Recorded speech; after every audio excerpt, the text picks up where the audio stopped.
What happens during a TB biopsy procedure? Have you ever wondered what happens during a tuberculosis biopsy procedure? This important medical test helps confirm whether someone has tuberculosis or TB by examining tissue samples. TB can be tricky to diagnose, especially when standard tests like sputum samples or imaging don't provide clear answers. A biopsy can be particularly useful for diagnosing extrapulmonary TB, which occurs outside of the lungs. The first step in the biopsy process is preparation, which often includes imaging techniques like chest X-rays, computed tomography scans, or ultrasounds. These imaging methods help doctors locate the exact area that needs to be biopsied, ensuring they target the right spot. There are several types of biopsy procedures used to collect tissue samples. One common method is a needle biopsy, which can be performed using either fine needle aspiration or core needle biopsy techniques. In fine needle aspiration, a thin needle is used to withdraw cells or fluid from the lesion. In a core needle biopsy, a larger needle extracts a small cylinder of tissue. Sometimes, vacuum-assisted needles are used to gather multiple samples. This procedure is minimally invasive and usually takes around 30 to 60 minutes. After the needle is removed, pressure is applied to stop any bleeding, and a dressing is placed over the site without the need for stitches.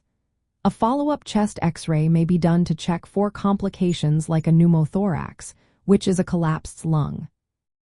For lung TB specifically, doctors may use a bronchoscopy, which involves inserting a flexible tube with a camera through the mouth or nose into the lungs.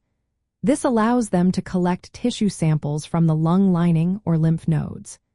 Patients typically receive sedation and local anesthesia to numb the throat during this procedure. If less invasive methods do not provide enough tissue, an open or thoracoscopic lung biopsy may be necessary. This surgical procedure involves making a larger incision in the chest to access lung tissue directly, and it is performed under general anesthesia. During the biopsy, local anesthesia is applied to numb the skin and underlying tissues at the biopsy site. Depending on the type of biopsy, sedation or general anesthesia may also be used. The doctor then inserts the needle or surgical instruments to collect the tissue samples. Patients may feel some pressure or mild discomfort, but sharp pain is usually not experienced. They are often instructed to hold their breath or avoid coughing during the procedure to minimize movement. After the biopsy, the site is monitored for any signs of bleeding or infection. Patients may need to rest for a short period and will be observed for complications such as bleeding or pneumothorax. The collected tissue samples are sent to a laboratory for histopathological examination and microbiological tests, including acid-fast bacilli staining and culture, to detect Mycobacterium tuberculosis. The purpose of a TB biopsy is crucial. It helps confirm a TB diagnosis, especially when the infection is suspected in areas that are not accessible through sputum testing, such as lymph nodes or other organs. It also helps differentiate TB from other diseases, like cancer, and guides appropriate treatment. In summary, a TB biopsy is a medically guided procedure that collects tissue samples from suspected TB lesions using needle aspiration, bronchoscopy, or surgery.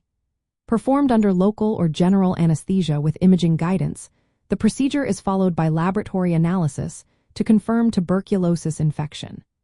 This process plays a vital role in diagnosing extrapulmonary TB or cases where other tests are inconclusive.